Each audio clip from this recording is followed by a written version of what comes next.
So I just got to Koochaching, right, County? This is Koochaching County Fair. Yeah. And tell me what your table is about. Well, I'll tell you what. I'll give you some good propaganda as a start off. I don't know about the article. Well, I do know a little bit, but you tell me. Article 5 of the U.S. Constitution is about making amendments to the U.S. Constitution. There's two parts of it. Congress make amendments. Part 2 is called Convention of States, where state citizens can make amendments to the U.S. Constitution. They knew that higher authority would want more authority, which leads to tyranny, as well as they want to make sure the states stay together as a democratic republic. When you say the Pledge of Allegiance, a lot of people say it so fast and they're grasping every word. What happens is that you end up not understanding what you're saying. And you say, so I was that way when I was a kid. And I'm pointing out the first part of it is I and you pledge allegiance to the flag of the United States of America, to the republic for which we stand. We're a democratic republic. We're not a democratic nation. The reason why? Because the stronger party would rule the roost. You know, and as I tell you to people as a joke, is to if somebody says we're a democratic nation, take your pea shooter and shoot them with peas. So I think they got flies or peas, you know, or bugs biting all over for a lion, attracting you. Anyways, you go to the Constitution. The 7th Amendment spells out the job of the federal government: border, trade, defense, post office. We want to make sure there's a spot for the federal government.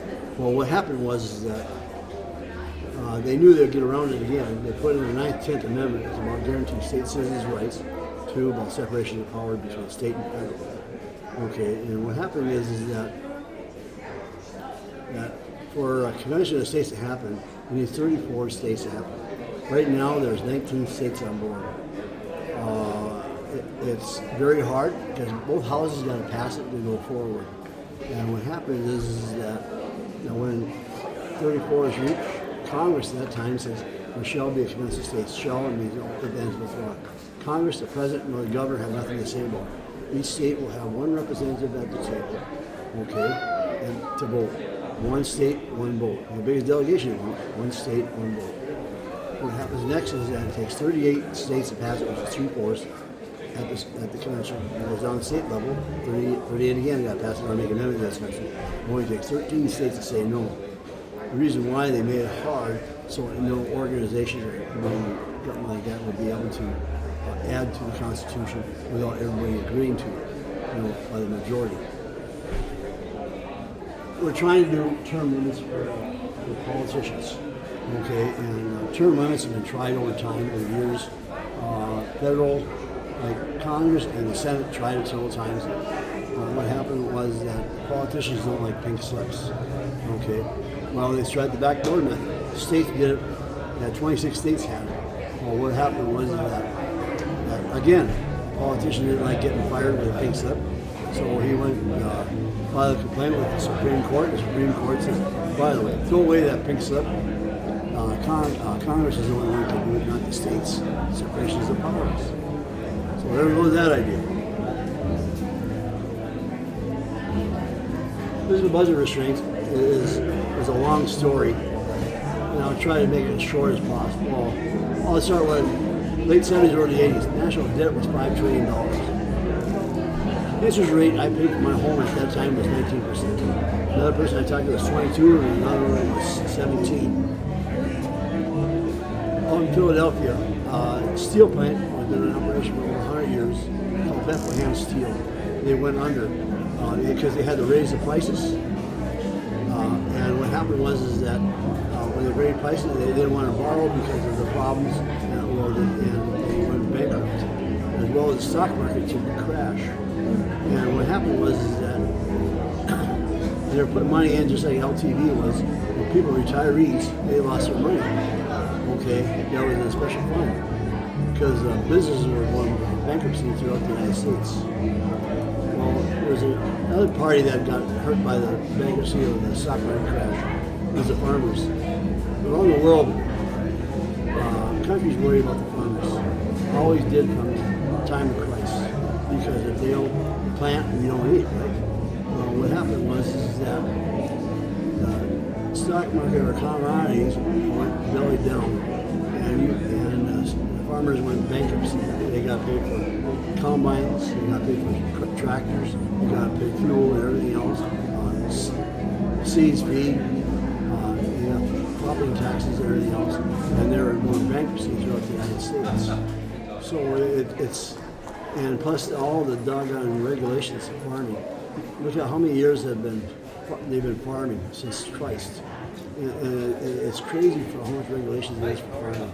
You know, and it's sick what's going on.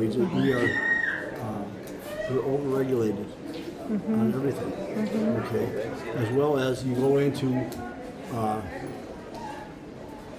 and what happened was that there was an attempt by Reagan for a balanced budget amendment. Well, what happened was that 32 states passed it. And what happened was it failed because the states were worried about sugar daddy not getting the money from the federal government. And what happened was that from that point on, we've been always more so been in debt ever since 1913 when the IRS amendment was made. Okay. Now we had a problem with $40 trillion. All right, and we got daily interest is more than what we're making payments. So IMF floats our dollars for our budget. Countries around the world would always buy our, I call it federal stock reserve, buy our reserves. And what happened was is that now, since they see what's going on, they're not wanting to buy our reserves. They're trying to sell them off with the ones they have because they don't want to get stuck with it. Just like a stock market. You're doing good with the business now, so instead of losing, they don't want to lose. So what's happening is that since our dollar was always king dollar around the world, we have, if we don't do something about this, and they think that we can't make the payments if we don't make the payments, what's going to happen is that we're going to cause worldwide depression. Because the dollar is king for everybody because they use that dollar to vote their dollars in the world. It has to stop. It has to stop. We need some type of breaker switch.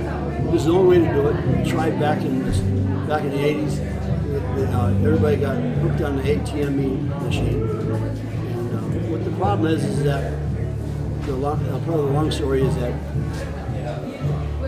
Washington had to pay for the actual war debt. And what happened was is that he had to put the money on tax whiskey. There was a whiskey rebellion, as you remember your history. And what happened was is that all the states or patriots were protesting, riots and stuff like that. From that time on up to 1913, the only time there was an IRS tax was to take care of the national war debts. Okay, states had all the money. They were leprechaun pot of gold, as I call it. The reason why is because they wanted the federal government to be solid financial. Like Christ says, don't borrow money from no man. You know, be sound. Yeah. Because if you're sound, you're not a slave to somebody. Okay, and that's what happened. So, 1913 came along, the IRS amendment. Wilson, who was a socialist, he was for socialism, and he wanted to have more control of the states. So what he did was seeing World War I was coming, was an opportunity to try to get money permanently for the federal government. What happened is that they tried about 4 or 5 times to pass the IRS amendment.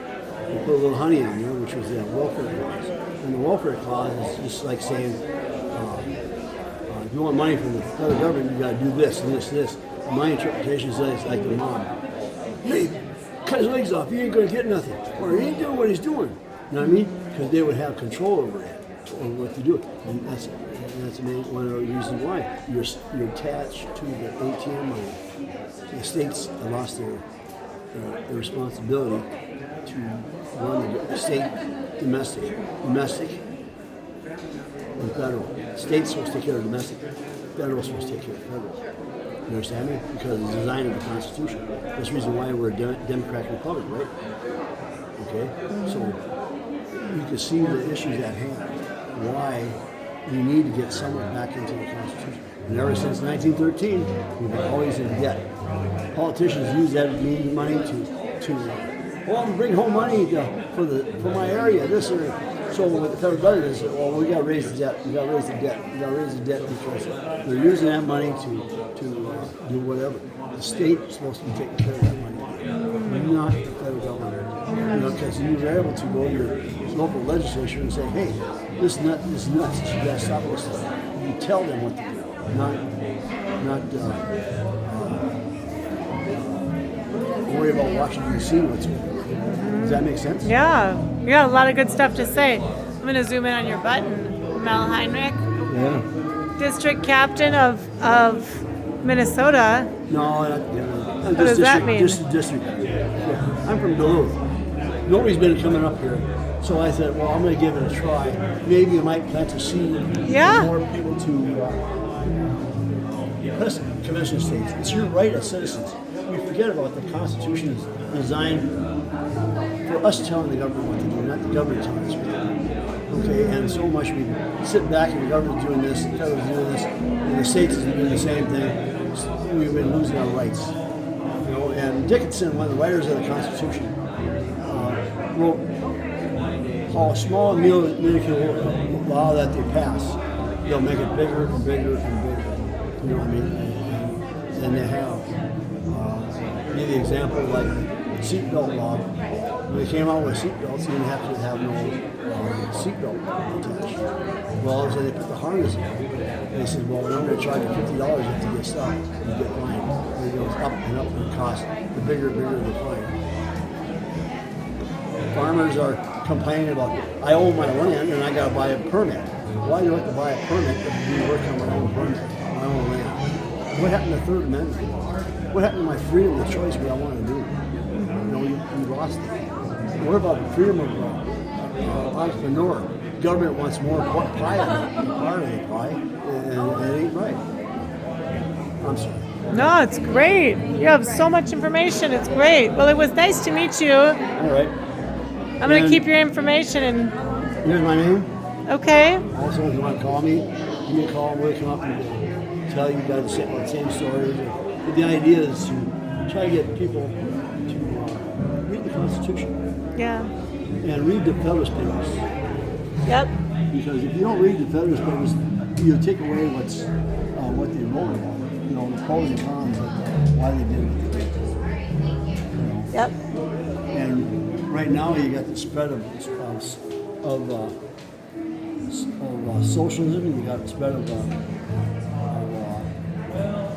Muslims that want to take over the world. You understand?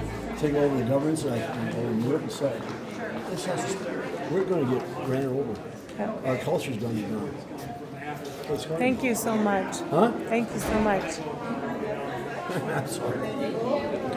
Wow, that was good.